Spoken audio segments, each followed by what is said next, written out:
Bonjour à tous, Bonjour à bienvenue. toutes et à tous. Bonjour Philippe. On va du coup attendre une petite minute que tout le monde se connecte.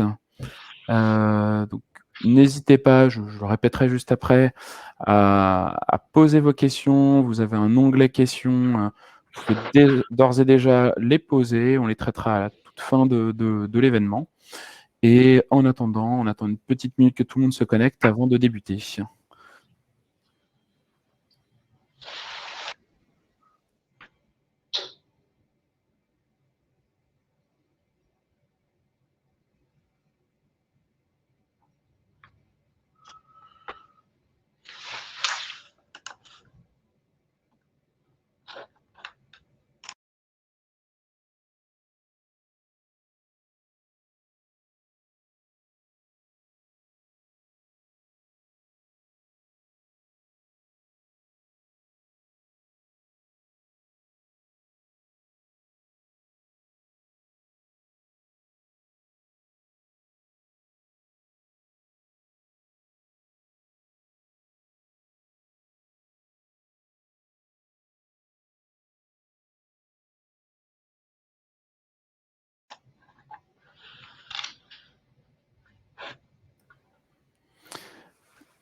Eh ben, je pense qu'on va commencer.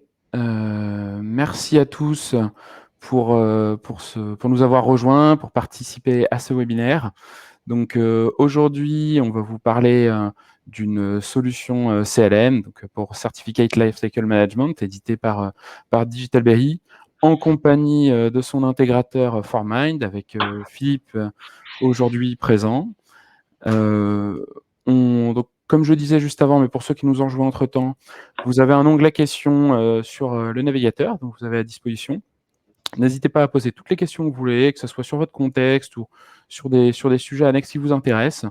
On traitera toutes les questions à la fin. Donc, l'agenda aujourd'hui, ça va être de vous parler. Déjà, on va juste vous représenter en quelques mots Digitalberry for Mind, le pourquoi de chaque entreprise. On va vous reparler le contexte comment dire, dans lequel on se situe, rappeler les problématiques avec des verbatim clients. Et enfin, on va illustrer tous les bénéfices avec justement comment dire, une démonstration de la solution. Et donc, j'imagine que c'est là aussi vous aurez plein de questions. Donc, je me présente Alexis Janin, donc je suis directeur solution et associé chez Digitalberry. Digitalberry, c'est un éditeur français de confiance numérique. On édite la solution qu'on va vous présenter aujourd'hui, qui s'appelle BerryCert. Donc, je répète, une solution de CLM pour Certificate Lifecycle Management, vraiment la gestion du cycle de vie de vos certificats numériques. Et on est accompagné aujourd'hui de notre intégrateur ForMind avec Philippe. Merci Philippe d'être avec nous aujourd'hui. Merci de me permettre de participer à cet événement. Bonjour à toutes et à tous. Donc, pour ma part, je suis Philippe Chifano, je suis directeur technique et associé de ForMind. Donc, ForMind, on est une société française de conseil et d'intégration. Voilà, on est un peu moins de 180 présents sur tout le territoire français. On accompagne aussi bien les grands comptes que des entreprises de taille un peu plus modeste. Et pour aujourd'hui, en fait, sur tout le domaine de la PKI et des certificats, on a le plaisir d'accompagner nos clients aussi bien sur les phases amont de conseils sur de la définition de PKI, sur de la stratégie PKI, sur de l'audit, et avec un vrai retour terrain. Et puis, on intègre aussi les solutions de PKI du marché. Voilà. Et donc, sur le partenariat aujourd'hui, assez naturellement, ce qu'on va essayer de vous démontrer aujourd'hui, c'est que les solutions de CLM sont en tout cas indispensables pour teaser un petit peu la suite de notre présentation. On nous expliquera en tout cas pourquoi. Et donc, le partenariat avec BerryCert et Digitalberry, qui est une société du coup, française, nous a paru assez évident et naturel. C'est ça, surtout aussi dans le couple PKI-CLM, on va voir, hein, c'est des solutions qui sont fortement liées. Et du coup, avoir un acteur comme Formail avec nous, qui accompagne déjà les clients sur l'intégration de PKI, le conseil, l'audit et la mise en production, c'était vraiment fait de façon tout à fait naturelle. Donc, hop, là, tac. Hop, excusez-moi pour le petit problème technique. On est bon. Euh, Assez rapidement, hein, je pense sur l'introduction. J'espère que c'est un constat que vous partagez tous, mais aujourd'hui sur les PKI et certificats, on est sur un marché qui reste en pleine croissance. Selon des analystes aujourd'hui, on va retrouver une croissance annuelle moyenne d'environ 15% en 2019. C'est un marché qui est prévu à 3,6 millions de dollars sur 2024 et qui va représenter au niveau global 30% sur la part européenne. Un autre point qui était intéressant qu'on voulait remonter ici, c'est le marché des éditeurs de PKI qui sont finalement assez nombreux. On est sur un marché qui est assez mûr où on va retrouver trois grandes catégories de fournisseurs de PKI. On va retrouver les PKI d'entreprise qui sont généralement installés on-prem et géré par des équipes de production internes. On va retrouver toutes les autorités de certification publique majoritairement utilisées dans le cadre des certificats SSL de sites web. Et puis, un dernier point qu'on voit aussi, on voit tous les CSP pour Cloud Service Provider, donc tous les fournisseurs de solutions cloud, qui aujourd'hui embarquent eux-mêmes dans leurs solutions des solutions qui permettent de délivrer des certificats. Le certificat numérique en tant que tel, aujourd'hui l'usage, je pense que c'est une réalité que vous constatez. En tout cas, nous, notre réalité ou notre vérité par rapport à ça, c'est le constat qu'on peut faire, c'est que les usages, d'usages qui étaient limités, je dirais, à du site web il y a une dizaine d'années, aujourd'hui le certificat, on le retrouve partout au sein de l'entreprise, soit effectivement pour ce premier usage de chiffrement de flux, mais on le retrouve également pour la sécurité des emails, on le retrouve également sur les problématiques d'archivage légal, de plus en plus au sein de la signature électronique, même si d'autres solutions aujourd'hui font sans certificat, mais sur certains cas, en tout cas, on retrouve de la signature électronique, et puis on va la retrouver sur la sécurité des sites web et la protection des terminaux. Donc tout ça, on va le voir derrière très très rapidement, mais voilà, va sur en tout cas une généralisation et une grande utilisation. D'ailleurs, on voit, on présente quelques chiffres juste pour en mettre en contexte. Donc, 74% des entreprises ne connaissent pas le volume de certificats. Donc ça, c'est vraiment un enjeu majeur. C'est déjà de connaître son parc. Philippe le disait juste avant, les usages se multiplient. Donc du coup, on a de plus en plus de mal à identifier, de savoir où est son parc. Et ce qui est important de voir, c'est que on estime environ à 90 000 clés certificats en moyenne dans les entreprises. Donc, si vous n'en connaissez pas autant, c'est certainement que vous en connaissez. Il y a plein de choses sur lesquelles vous n'avez pas de vue dessus. Et c'est là aussi qu'est l'enjeu, quoi. Tout ça, c'est boosté par un nouveau référentiel de sécurité. Donc, ça, c'est un peu le buzzword du moment de Zero Trust, où on va vraiment passer de la sécurité périmétrique, où on va faire confiance une fois qu'on est connecté dans l'infrastructure de l'entreprise, à une sécurité portée sur l'authentification, sur l'identification et le contrôle d'accès des personnes, où là, on va mettre en place du coup du MFA, de l'authentification multifacteur, avec notamment une des recommandations de l'ANSSI dans ce multifacteur qui est d'utiliser le certificat électronique comme un des deux facteurs justement pour cette authentification. Donc, et les volumes sont croissants actuellement, on l'a vu, et ils vont continuer à être croissants de par les usages. On estime d'ailleurs qu'à partir de 100 certificats par entreprise, on a besoin d'une solution de CLM, de gestion du cycle de vie de ces certificats. Alors, moi, c'est vrai que je dis tout le temps 100 certificats par entreprise. C'est un chiffre parce qu'il faut donner un chiffre, mais en fait, on pourrait même dire c'est 100 instances de certificats. C'est-à-dire qu'une entreprise qui a seulement 2 certificats SSL multidomaine pour les déployer chacun sur 50 serveurs, il va avoir finalement la même problématique qu'une personne qui a 100 certificats à déployer toujours sur 100 serveurs ou sur 100 applications. Et donc, en fait, il faut plutôt regarder le nombre de déploiements que vous avez, et c'est là tout l'intérêt d'une solution type comme Berrycert qu'on va vous présenter aujourd'hui. On a aussi une tendance forte à la réduction de la durée de vie des certificats électroniques. Je pense que vous le voyez, hein. Les acteurs aujourd'hui qui font baisser la durée de vie, c'est les navigateurs. Ça va être des Apple, ça va être des Google, ça va être des Mozilla, vraiment on va dire les trois gros acteurs qui, pour des problématiques de sécurité essentiellement, recommandent maintenant et imposent du coup au travers de leur navigateur une réduction de cette durée de vie. Donc avant, on était sur du 3 ans recommandé par l'ANSSI et le RGS pour nous en France. Là, on va tendre vers 13 mois et on le verra dans la nouvelle mouture du RGS qui devra arriver l'année prochaine, que cette tendance va être suivie par l'ANSSI justement pour tendre à des réductions plutôt sur l'année. Ce qui impose aussi du coup une gestion beaucoup plus fine de ces certificats, parce que ça veut dire que les opérations, vous allez les faire beaucoup plus régulièrement.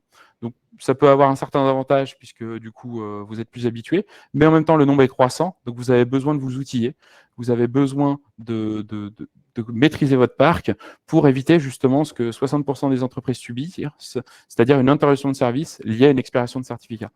Donc là, on ne parle pas des conséquences pour l'entreprise en termes d'image de marque, voire même de chiffre d'affaires quand on parle d'un site de e-commerce, où récemment, on a même eu Teams qui a eu une interruption de service liée à une expiration de certificat. Donc on voit l'impact, surtout en période de contexte sanitaire.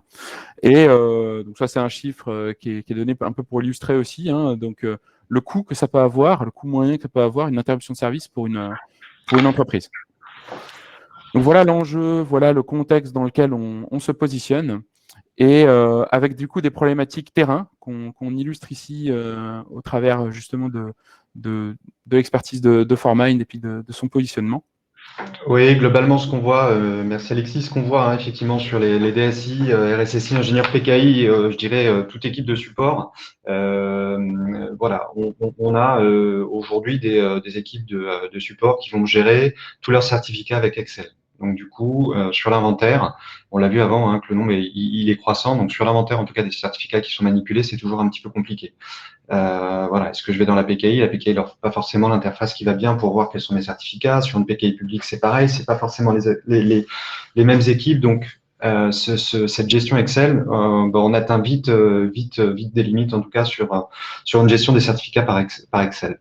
L'autre point, on l'a vu en introduction, on a aussi bien des PKI internes, on peut avoir des PKI internes du marché, on peut avoir de la PKI AD, on peut avoir une PKI externe, on peut avoir des PKI sur du certificat Endimon ou sur des choses comme ça chez nos cloud service providers. Et les équipes de prod qui doivent se connecter à 5, 10, 15 interfaces sont vite en limite. C'est pas les mêmes interfaces, c'est pas les mêmes informations. Et du coup, je passe mon temps finalement à faire ça. Bon, le renouvellement et le déploiement des certificats qui se font manuellement, qui sont des tâches chronophages et répétitives, on le voit bien. Globalement, un démarrage de projet, ça se passe toujours bien parce qu'il faut que ça marche. Donc, on a des équipes d'intégration qui sont plus ou moins rodées. On va connaître des problèmes de formulaire, des choses comme ça. Enfin, souvent, on a 2 ou 3 demandes en fait pour générer un certificat sur une architecture.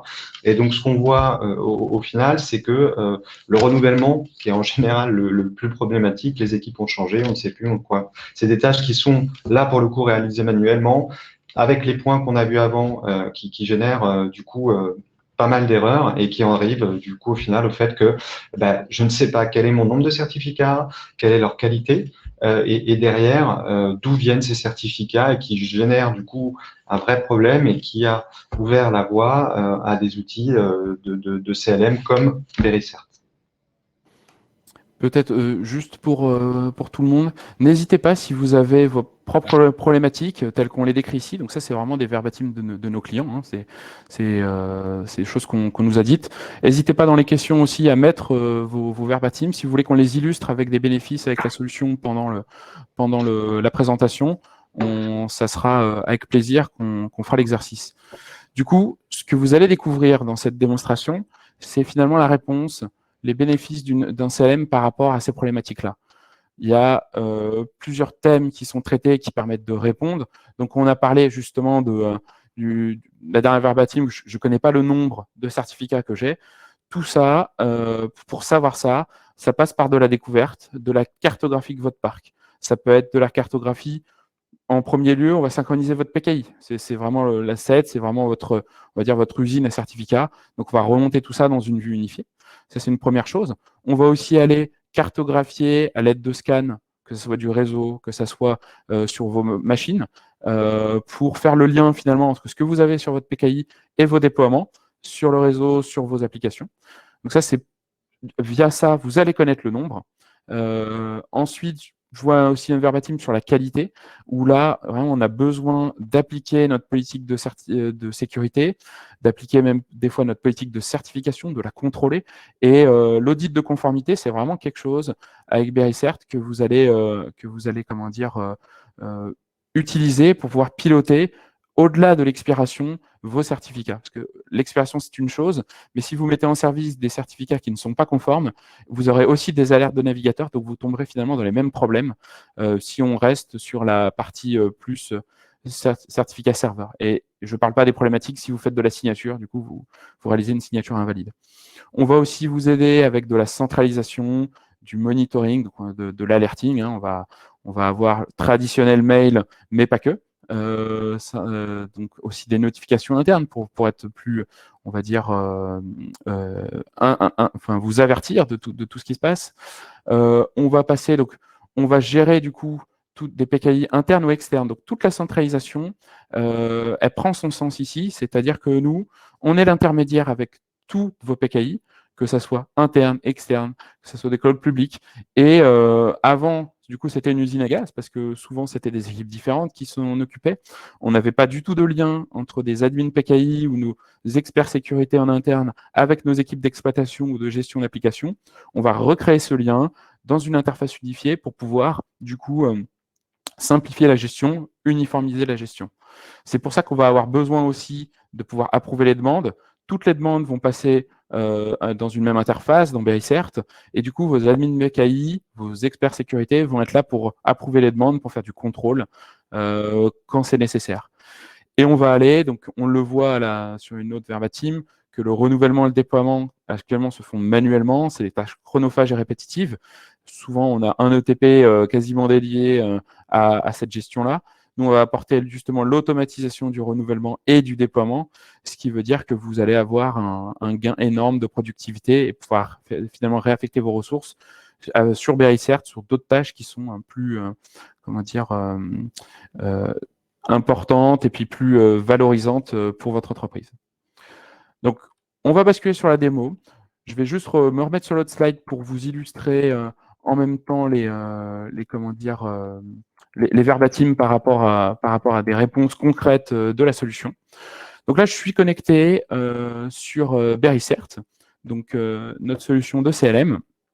Et déjà, premier écran, donc c'est le dashboard. Je jump juste sur sur une verbatim. Je gère déjà 300 certificats avec Excel, les erreurs sont fréquentes et je ne connais pas le nombre et la qualité. Donc déjà tout de suite, vous voyez qu'avec le dashboard, donc vous avez déjà le nombre. Hein, c'est vraiment un chiffre qui vous saute aux yeux. Donc là typiquement, on en a 2000 et quelques. La qualité, c'est une autre information qu'on vous fournit tout de suite. Donc, nous, on appelle ça plutôt de la conformité, puisqu'on on va paramétrer des critères et qui vont permettre de calculer une conformité par rapport à votre entreprise. Donc, ça peut être des critères sur la taille de clé, sur l'algorithme de hachage. Donc, ça, c'est des choses plutôt classiques. Ça va être aussi sur le nombre de SAN, de DNS autorisés dans vos certificats. Si vous avez une politique qui limite à 4 ou 5, bah, du coup, vous allez pouvoir paramétrer ça et lever des critères. Et du coup, on va aussi pouvoir vous alerter, surtout sur les non-conformités et même plus sur les certificats qui sont illégitimes, qui peuvent représenter du shadow IT qu'on a découvert chez vous, qui sont souvent, enfin, qui sont issus d'autorités de certification qui ne sont pas trustées dans votre entreprise, qui ne sont pas de confiance. Et une dernière partie pour vous aider à piloter, qui sont évidemment les alertes. Donc, vous voyez ici, j'ai déjà quelques alertes de certificats expirés ou qui arrivent à expiration, sur lesquels on va vouloir avoir des actions dans notre quotidien. Ça, vraiment, ça va être des actions de vos administrateurs de PKI et maintenant de CLM. On va du coup, pour illustrer un peu toutes ces parties, on va se positionner dans un contexte, on va dire cas concret. Je vais avoir deux sites web qui ont des statuts différents. Un premier site web qui a un certificat expiré. Donc là, vous voyez tout de suite une alerte de sécurité. On voit ici Firefox qui nous informe un peu plus comme quoi le certificat a été expiré. Effectivement, il est expiré depuis le 23 juin. Et un deuxième site où, là, vous voyez, je me connecte, je n'ai pas d'alerte de navigateur. Donc, effectivement, on va pouvoir le voir. Le certificat n'est pas, comment dire, expiré à date. On voit qu'il expire dans 15 jours. Et du point de vue du CLM, on va déclencher des actions. Donc, ça reste paramétrable. On a mis 15 jours ici. Vous pourriez mettre 30, vous pourriez mettre 5. C'est vraiment au choix. Et on va du coup vouloir, dans un premier temps, cartographier ces certificats et les détecter. Parce qu'on va tout de suite le voir. Donc, je vais lancer un premier scan. Et vous allez tout de suite voir qu'en fait, ces certificats-là, ils sont issus par des autorités qui ne sont pas de confiance dans mon entreprise, ce qui veut dire que on va les détecter déjà comme illégitimes, mais aussi ils n'étaient pas cartographiés par l'intermédiaire de la synchronisation de ma PKI. Donc, je vais vous montrer déjà l'inventaire des certificats, qui est aussi vraiment votre base de connaissances de certificats. Où vous allez avoir tout votre inventaire listé ici, quelle que soit la source. D'ailleurs, si je rebascule sur Novera Team, on a aussi un manque de connaissances sur la provenance des certificats. Ça, c'est vraiment très important. C'est aussi de savoir relier votre parc, on va dire, de production à comment dire, à une donnée réelle, à un déploiement réel par rapport à votre PKI et ce que vous avez émis dans votre PKI. Donc ici, vous voyez du coup des sources, hein, c'est ça qui est important, avec certains qui viennent de la PKI, d'autres qui vont venir de scans d'application ou de scans réseau. Et typiquement ici, vous pouvez voir que j'ai 2 certificats. Donc là, on voit tout de suite, hein, ça aide justement à piloter ces certificats. Vous allez avoir des statuts qui vont vous donner des informations sur les certificats et les autorités de certification. Donc là, vous voyez, c'est des autorités. Elles ne sont pas cliquables tout simplement parce qu'elles sont hors périmètre pour mon entreprise. Et du coup, je vais avoir besoin d'avoir une action. Donc là, on rentre aussi dans ces commentaires qu'on a. Le renouvellement se font manuellement, c'est des tâches chronophages et répétitives. Maintenant, comment ça se traduit avec un outil de CLM? Eh ben, je vais tout simplement, une fois que j'ai détecté mes certificats, hein, alors évidemment, je peux appliquer plein de filtres pour pouvoir filtrer selon l'échéance, selon la conformité.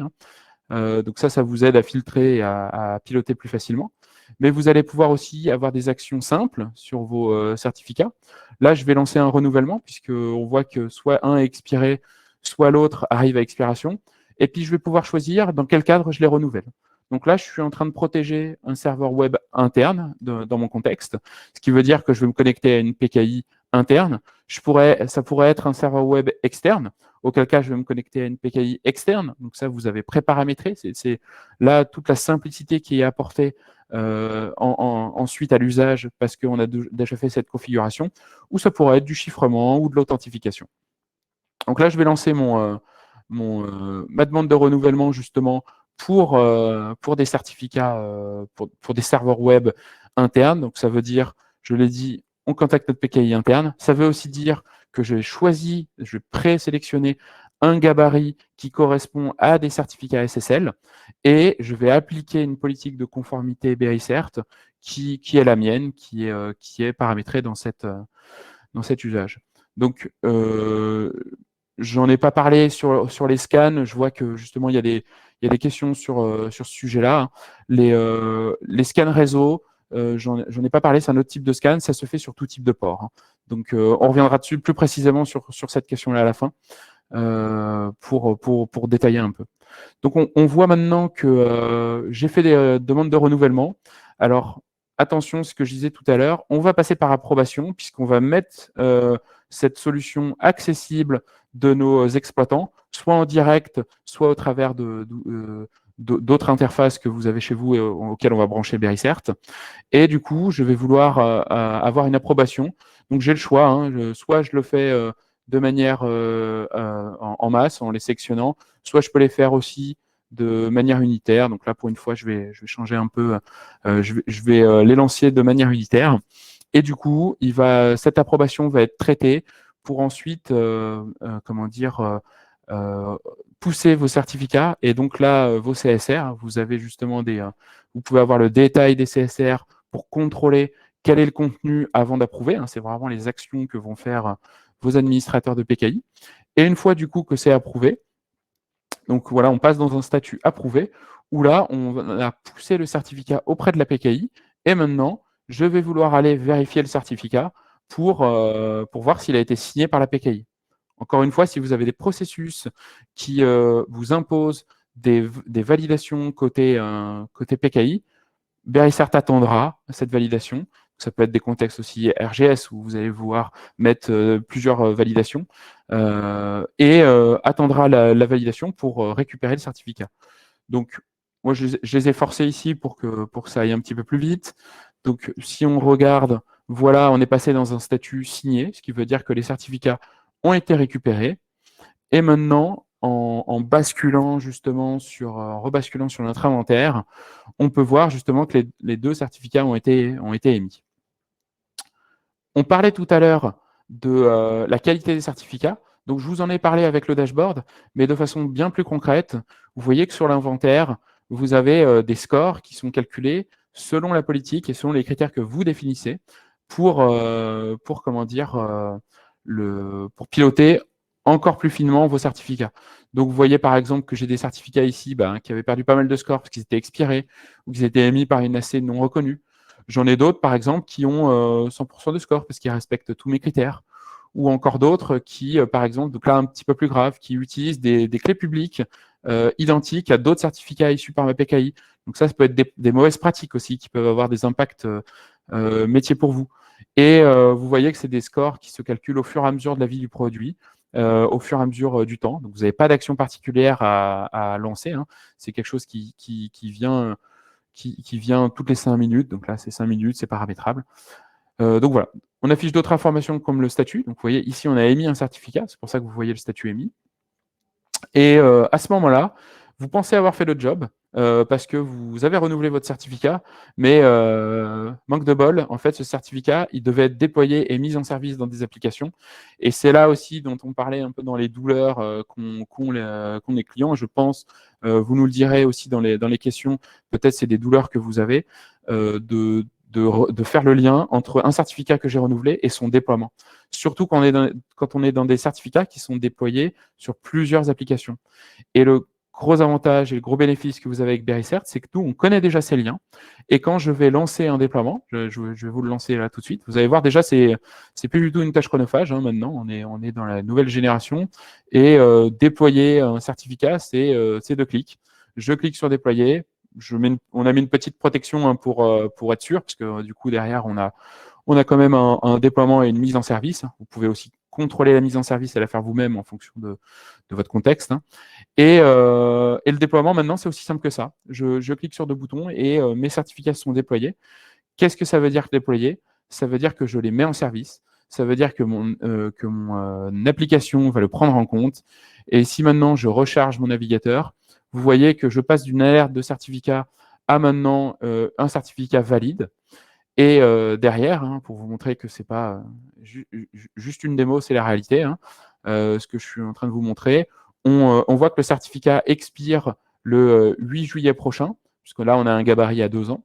Et surtout, il est émis par une autre autorité. Donc, je vais vous illustrer ça juste après aussi pour finir sur cette démonstration. Et si je passe sur mon deuxième site, pareil, vous avez le petit effet visuel là pour vous montrer, hein, mais on va aller voir le certificat pour en être convaincu. Vous voyez aussi qu'il est émis encore une fois pour 2 ans avec une nouvelle autorité. Et c'est un peu les bénéfices cachés de la solution, c'est que quand on va aussi opérer un changement d'AC, un changement de PKI ou un changement de technologie, à partir du moment où vous avez Verisert, ça va être complètement transparent parce que c'est un paramétrage à changer dans Verisert pour pouvoir basculer d'une ancienne AC que vous aviez avant à une nouvelle. Et du coup, ça se fait de façon tout à fait transparente. Et là, vous pouvez le voir typiquement. J'avais une ancienne autorité qui était une autorité de DigitalBerry dans laquelle je n'avais pas confiance pour ce contexte-là.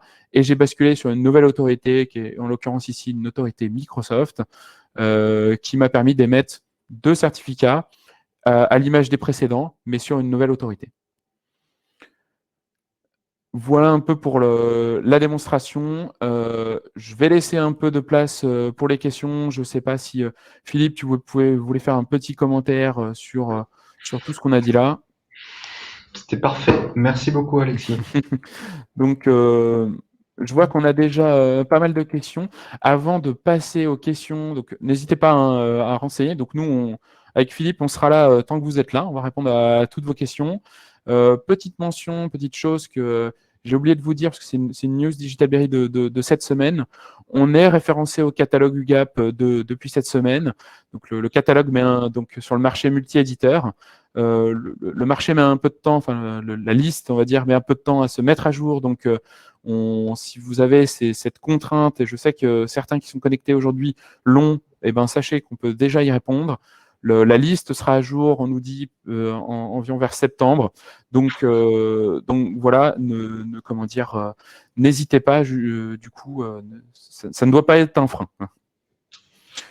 Alors, hop, excusez-moi, c'est pas basculer sur les écrans. Touc. Je me remets sur les dernières slides. Touc, j'étais où? Voilà, et on va passer aux questions. On Donc, a une première question, Alexis, sur l'intégration des clés AWS. Alors, dans un environnement mixte AWS, en fait, la question, hein, je te la donne plutôt que des produits. L'intégration des clés AWS m'intéresse, particulièrement dans un environnement mixte AWS, multi-organisation et on-premise. donc, tout à fait. Hein, on peut considérer que donc AWS, il y a deux choses à voir avec AWS. Il y a premièrement, Philippe le présentait tout à l'heure, ce qu'on appelle AWS Certificate Manager. Donc ça, c'est vraiment, on va dire, une PKI fournie par AWS dans le contexte AWS. Donc ça, BerryCert va aller s'intégrer avec AWS pour justement synchroniser, piloter les clés. Il y a une deuxième, je pense, question sous-jacente qui est aussi, est-ce qu'on va gérer des serveurs qui sont déployés dans AWS au même titre que des serveurs que vous pouvez avoir on-prem? La réponse est oui, c'est complètement transparent pour nous. On va gérer les deux types comment dire, de serveurs. Une question aussi que je vois dans cette question-là, c'est comment se déploie BerryCert. Hein. On a deux modes. Soit on le déploie on-prem, soit on le déploie en SaaS. Donc le SaaS va être ouvert d'ici la fin d'été, début septembre, où justement vous allez pouvoir avoir comment dire, des coûts. Alors je vois une question sur les coûts, on y reviendra après, hein, qui sont différents. Donc coût à l'usage quand on va être sur comment dire, le SaaS, coût à l'abonnement quand on va être sur la partie on-prem, avec des tarifs adaptés à votre contexte. Deuxième question, on n'a pas, c'est vrai qu'on n'a pas détaillé ça, mais quels sont les PKI que vous supportez? Donc actuellement, on supporte deux PKI on-prem que sont Microsoft ADCS et la PKI JBCA de PrimeKey. Donc on a d'autres partenaires avec qui on est en discussion avancée, hein, sur lesquels on va avancer avec eux justement pour supporter les PKI, que ce soit Nexus ou Entrust pour justement des PKI internes. On va aller aussi sur des PKI externes. Actuellement, on supporte DigiCert. Bientôt, on aura Certinia, GlobalSign, Sectigo. Donc là, on va augmenter justement ce portefeuille. Donc c'est la tendance. Hein. On va faire le lien entre toutes ces PKI et du coup, il est important pour nous de supporter l'ensemble du parc. Autre question, donc, une question que j'avais commencé à répondre tout à l'heure. Je vais y répondre plus précisément maintenant sur les scans réseau. Donc, je vais peut-être me remettre sur le produit pour vous illustrer ça de manière plus parlante. Donc, tout à l'heure, je passais rapidement, hein, parce que c'était pas le sujet, mais sur les scans d'applications déjà, vous voyez qu'on supporte différentes applications. Hein. À date, vous en voyez 5. Donc, c'est là aussi où on travaille avec des partenaires comme ForMind pour faire des développements d'applications spécifiques ou qu'on n'a pas encore dans le portefeuille pour vous. Donc, ça, c'est vraiment tout l'intérêt de travailler, qu'un éditeur travaille avec un intégrateur. Donc, au-delà de faire l'intégration, il y a aussi des prestations, tu confirmeras, hein, je pense, Philippe, de développement spécifique qui peuvent être réalisées pour avoir un accompagnement total sur le scope. Et du coup, si je parle plus précisément du coup de scan réseau, donc on peut faire des scans adresse IP. Donc là, on voulait pouvoir mettre des adresses IP multiples ou des plages d'adresses IP.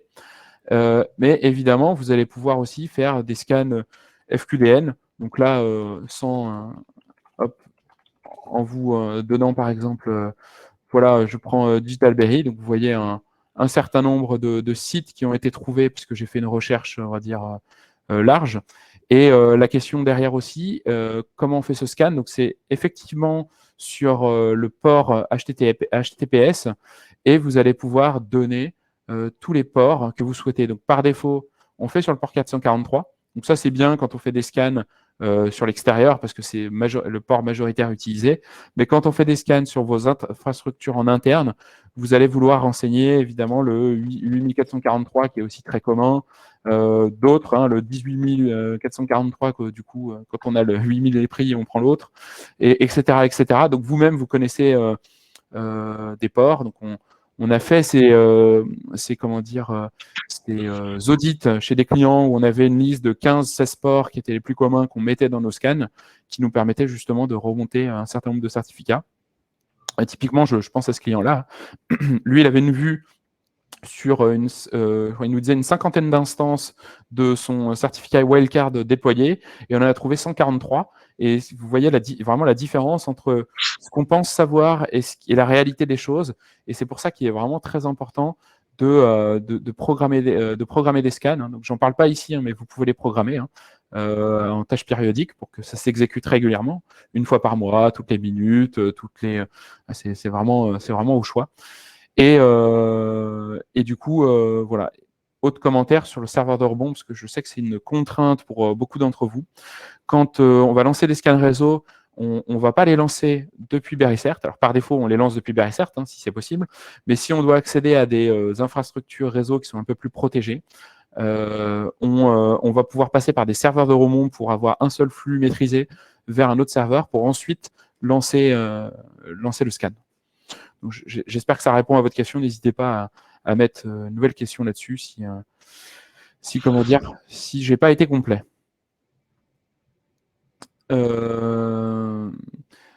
Alors, j'ai vu aussi une question peut-être pour toi, Philippe. Là, est-ce que Formind est spécialisé dans la cyber ou est-ce que vous êtes généraliste? Peut-être on n'a pas trop. On est spécialisé dans la cybersécurité, dans tous les domaines qui touchent à ça. Alors, on accompagne aujourd'hui effectivement sur Basic Research sur l'installation de la solution, qui est une installation qui est plutôt facile. Hein. On parle soit de SaaS, soit d'on-prem.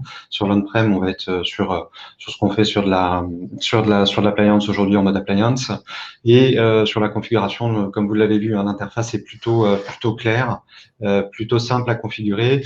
Voilà. Après, en revanche, ce qu'on propose, en tout cas, c'est de bien définir le scope suite à un audit, de bien voir avec vous, en tout cas, le scope sur lequel on va travailler, et de monter progressivement, en tout cas, mais assez rapidement, sur un scope de certificat un petit peu plus large. C'est ça, et c'est tout l'accompagnement aussi de Formind, c'est d'avoir cette vue de comment construire un projet avec vous pour arriver à une mise en prod concrète et utile dans votre contexte.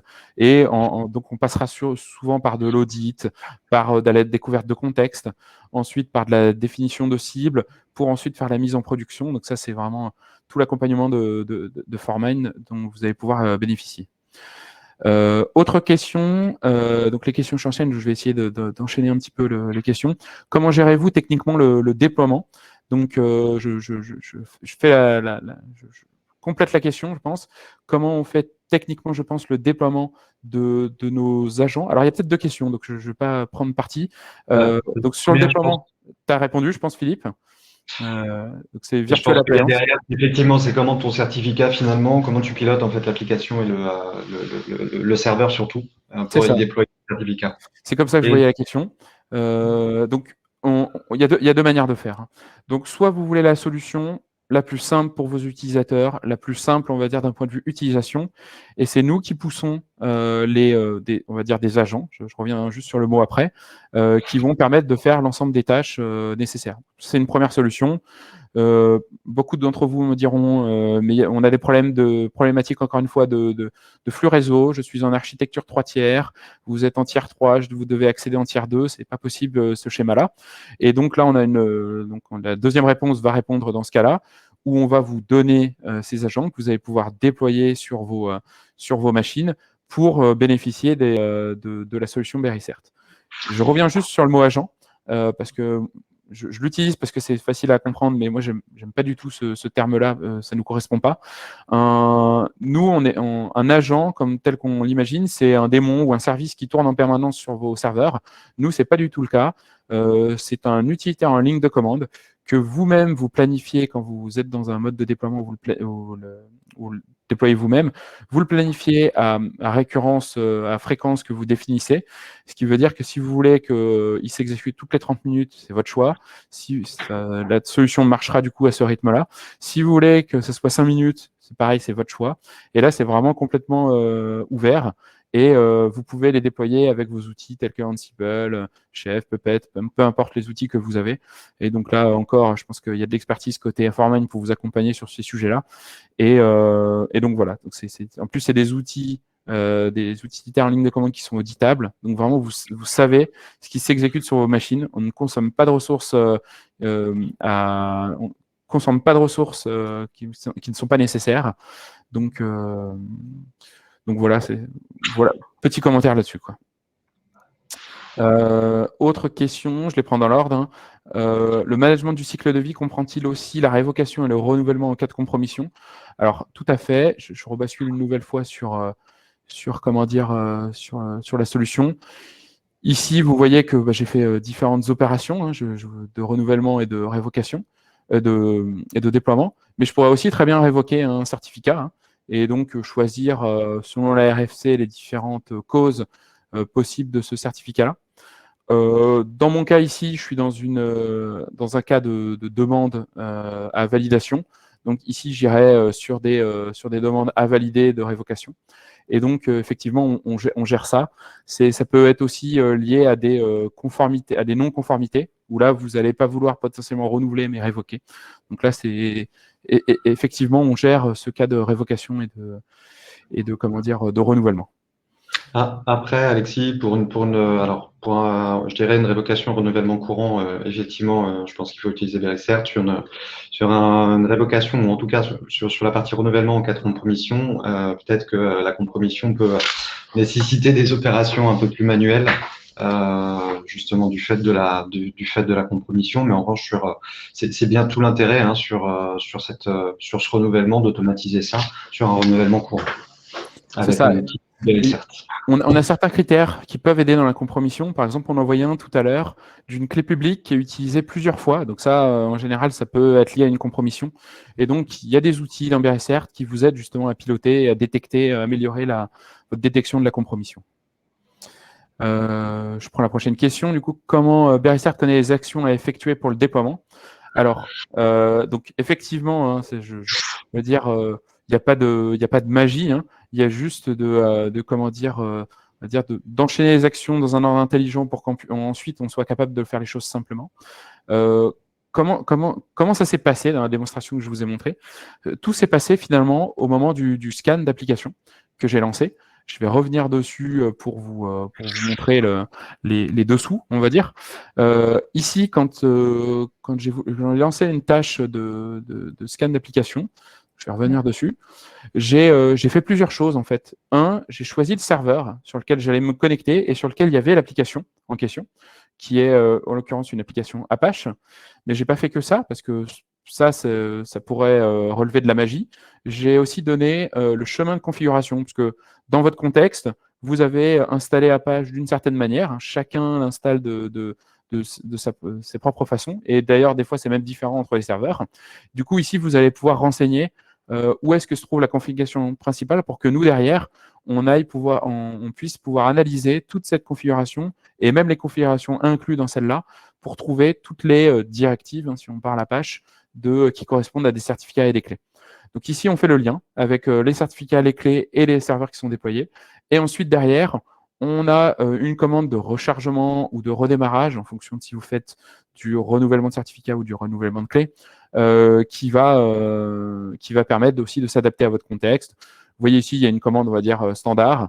Ça peut aussi être un restart, ça peut être aussi un script que vous exécutez, qui va faire quelques tâches qui sont, on va dire, liées à votre contexte. Donc voilà, j'espère que ça a du coup répondu à votre question. Autre question du coup, le coût de la solution. Donc j'en ai parlé, donc c'est difficile de répondre ici parce que vous n'avez pas tous le même contexte. Donc je propose qu'on fasse un point après ensemble pour en discuter. Mais comme j'ai dit, vous avez un modèle de SaaS qui est basé à l'usage. Donc il va y avoir plusieurs critères comme le certificat, le nombre d'utilisateurs, le nombre de scans, etc., etc. Donc ça, on pourra vous donner un peu tous les critères pour avoir le coût le plus adapté pour vous. Et ensuite, quand on est on-prem, on va avoir différentes gammes du small à l'enterprise avec du coup comment dire un nombre de certificats qui va vous faire passer d'une catégorie à l'autre avec finalement une version enterprise qui est adaptée pour les contextes on va dire de compagnies de sociétés de taille moyenne, hein, de 2000 à 5000 personnes, par exemple, hein, voire même avant, et qui vont, à partir de 400 certificats, vous allez tout de suite tomber dans cette case, voilà, qui inclut toutes les fonctionnalités, évidemment. Est-ce que le CLM peut être intégré avec la PKI JBCA? Donc, je pense que là, du coup, je pense qu'on y a répondu avec une autre question précédente, mais juste pour vous montrer, hein, illustrer aussi un petit peu avec la solution. Ici, vous voyez que je me connecte à une PKI Microsoft, mais vous avez aussi hein, la PKI JBCA, que ce soit la PKI entreprise ou communautaire, et la PKI DigiCert telle qu'on l'illustrait tout à l'heure. Est-ce qu'on peut, oui, c'est vrai que est-ce qu'on peut déjà le tester en SaaS? Je parlais d'une ouverture en septembre, mais en fait, c'est déjà live. Hein. Donc, on peut déjà s'intégrer en SaaS, faire des premiers tests. Hein. C'est déjà ouvert. On a des premiers clients même hein, qui embarquent avec tout sur le SaaS. Autre question. Donc, les scans peuvent-ils aller chercher dans les magasins de certificats Java? Alors, très bonne question. C'est vrai que c'est une problématique qui est un peu plus difficile à adresser que d'autres. Donc, actuellement, la solution, ce qu'elle fait, c'est qu'elle sait effectivement aller chercher dans les magasins de certificats Java tout ce qui va être partie publique. Donc, c'est-à-dire tout ce qui est certificat uniquement. Et dans les prochaines versions qui arrivent, hein, on va aller gérer ce qu'on appelle vraiment le magasin de confiance, avec là une nécessité pour vous, dès qu'on va découvrir des JKS, dès qu'on va découvrir des P12 et tout autre type de ce qu'on appelle de key store, de magasin de clés, on va aller vous demander de nous renseigner un mot de passe dans l'interface pour ensuite pouvoir aller analyser ce qui est le contenu. Donc oui, on sait gérer ce type de magasin à date en partie et très bientôt en totalité. Autre question du coup que je prends. Votre inventaire permet-il ou pas de réaliser un inventaire total, complet et permanent des actifs cryptographiques, certificats, clés, algorithmes, et d'estimer un niveau de risque sur ces actifs? Donc, actuellement, ce qu'on a, ce sont des certificats qu'on illustre du coup dans comment dire, dans cet inventaire. Dès que c'est un certificat qu'on manage, on a le lien vers sa clé. Hein, on est obligé parce que sinon, on ne sait pas le renouveler. Parce que c'est pour ça aussi qu'on est sur vos serveurs. Hein, c'est pour appliquer l'état de l'art, pour générer une clé, une nouvelle clé à chaque renouvellement et être présent sur la machine est important. Parce qu'on va embarquer de la crypto, des librairies cryptographiques pour permettre de générer correctement les clés. Et du coup, on gère déjà ces deux actifs. Et les algorithmes, je ne sais pas si la question est peut-être tournée plutôt sur les Cypher Suite. Par exemple, un Apache, c'est vrai qu'on scanne la configuration. Et donc, à date, on ne scanne que les directives de clés et de certificats. Dans le futur proche, on va aussi analyser les Cypher pour, typiquement, avec des partenaires comme Formine, pouvoir vous apporter du conseil supplémentaire sur la qualité de la configuration de vos applications telles que Apache, F5, etc. etc. Hop, je passe. Alors, Allô, prochaine question. Est-ce que la solution peut être testée en mode version d'évaluation? Donc, oui, tout à fait, hein. Donc, quand on travaille avec vous, on a une proposition dans ce cadre-là de ce qu'on appelle de try and buy, hein. C'est-à-dire que vous avez une période d'essai, hein, comme on va dire n'importe qui. Vous êtes en droit de ne pas savoir tout de suite, voilà, si la solution va vous convenir. Donc, vous avez une période d'essai d'1 mois dans lequel vous testez la solution et ensuite on valide du coup cette période d'essai. Donc c'est comme ça qu'on marche, mais si vous voulez plus de détails, on pourra justement revenir dessus. Alors, comment vous positionnez-vous vis-à-vis d'entreprises comme Guide Guardian? Alors, je sens qu'il y a des gens que j'ai peut-être croisé hier soir au dîner au Cercle des Assises, là, parce que il y avait justement Guide Guardian qui est dans les 4 lauréats, qui détecte les secrets, par exemple, clés, jetons API, présents pour les dépôts et codes sources, présents, pardon, dans les dépôts de code source, dans le management des cycles de vie. Donc, alors, c'est une très bonne question. Et pour être très honnête, je me suis posé la même question hier soir en voyant les pitchs des 4 startups qui étaient très intéressantes. Je pense que c'est tout à fait raisonnable de dire que c'est des futurs partenaires pour nous. Effectivement, comme vous le mentionnez, ils détectent déjà des secrets dans des repositories qui sont, très orientés. Et donc, nous, on a la volonté d'avoir beaucoup de connecteurs pour renforcer la cartographie, étant donné qu'on va être vraiment le centre de gestion des secrets. On se doit d'aller vers des acteurs comme Guide Guardian, comme Glimpse aussi, avec qui on pourrait par exemple fournir de l'information étant donné qu'on est présent sur les serveurs pour analyser des binaires. Donc ça, c'est vraiment des partenaires logiques. En plus, c'est des partenaires français, donc c'est d'autant plus intéressant d'aller travailler avec eux. Donc, Et Alexis, pour compléter un petit peu sur la partie cyber, nous, ce qu'on voit se développer aujourd'hui, c'est les VOC.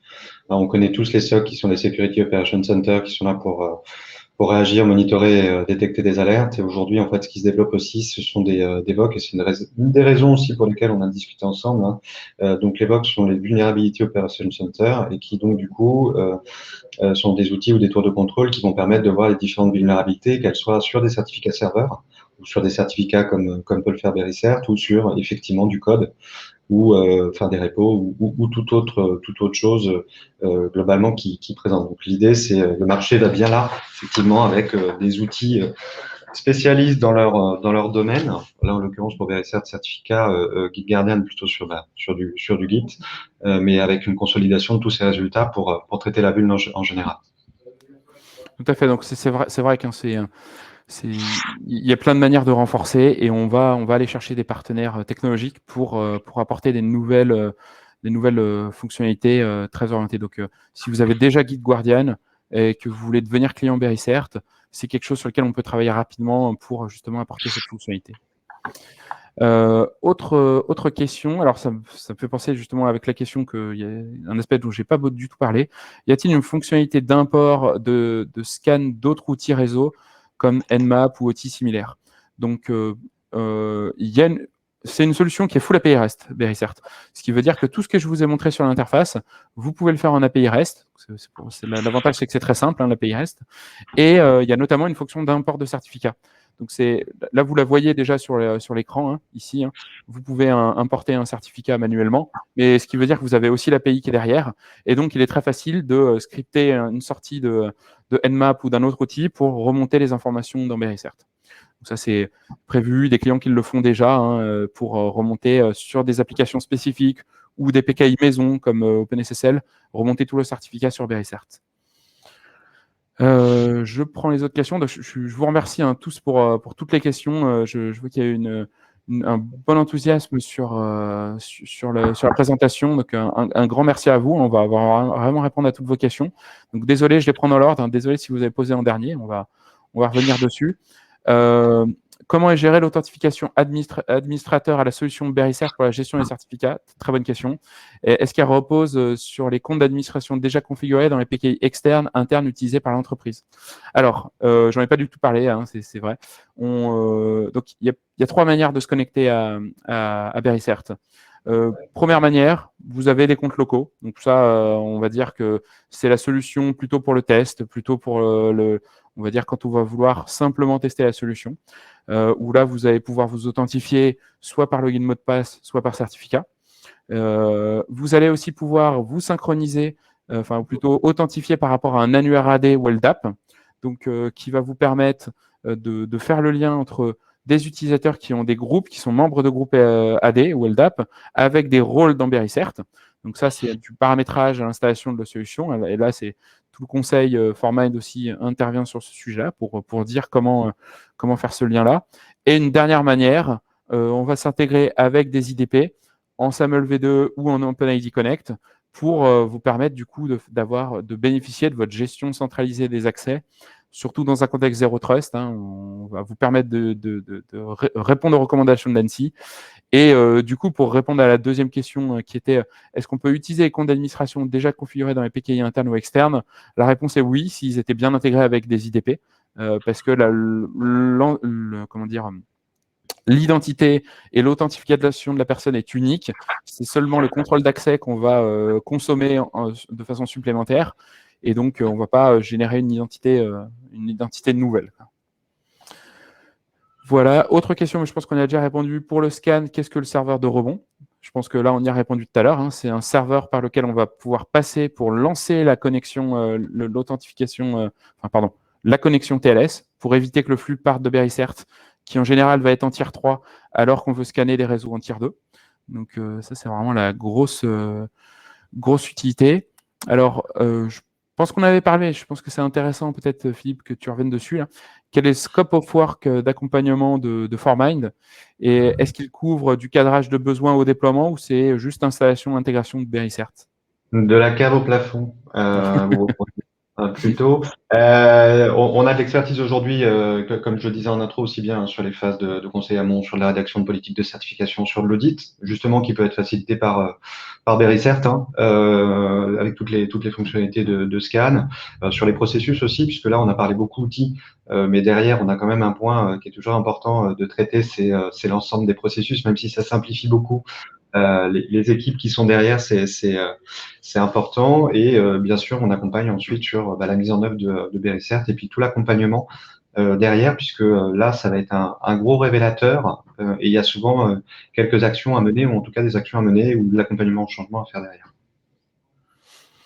Super, merci. Je pense que effectivement, c'est important, même l'accompagnement au changement derrière. C'est important que ça suive pour vous conseiller sur les évolutions aussi de la solution. Parce qu'on est on est aussi sur une formule d'abonnement. Donc du coup, l'important pour nous, c'est de vous fournir continuellement de nouvelles fonctionnalités. Et c'est là aussi que vous avez besoin peut-être on va dire de ce qu'on appelle d'OTAM, de Technical Account Manager chez Forman, qui va pouvoir vous accompagner dans le temps sur la mise en œuvre des nouvelles fonctionnalités, sur la mise en œuvre d'un nouveau périmètre. Donc, ça qui est important. Autre question que je vois là, est-ce que vous vérifiez la taille de clé et algorithme dans la politique de conformité? Alors oui, évidemment, c'est même dans les premiers aspects. Alors je ne sais pas trop ici si j'ai un exemple que je pourrais vous montrer. On détecte évidemment les autosignés. Donc là, on n'a pas une politique justement enfin, on a des tailles de clés qui correspondent. Je peux pas vous l'illustrer là, mais effectivement, on contrôle tout un tas de choses. Donc je peux aller en édition vous montrer. Vous voyez ici des algorithmes de signature, de hash. On va aller contrôler des key usage aussi, des extended key usage. Et derrière, vous allez pouvoir justement définir. Donc vous voyez ici, c'est coché approbation manuelle. C'est pour ça que j'avais besoin à chaque étape de pouvoir de valider la demande. Et vous avez un certain nombre de critères ici qui peuvent être configurés. Au-delà des critères qui sont automatiques dans la solution, comme la détection des autosignés, comme la détection des certificats issus par des autorités qui ne sont pas confiance et qui ne sont pas présents dans votre inventaire d'autorité ici. Donc voilà, vous avez quelques critères que bientôt vous pouvez pondérer. Donc c'est important aussi de le voir. Pour l'instant, c'est la pondération qui est imposée par nous, et avec un seuil que vous définissez de score par rapport à la qualité que vous souhaitez avoir des certificats dans votre entreprise. Je regarde s'il y a d'autres questions. autre question du coup qui vient juste d'arriver. Est-ce que la solution Berrycert est en capacité de s'interfacer avec la PKI Microsoft utilisée dans le cadre d'Azure et des outils Office 365, par exemple avec la solution de DLP de Microsoft appelée AIP?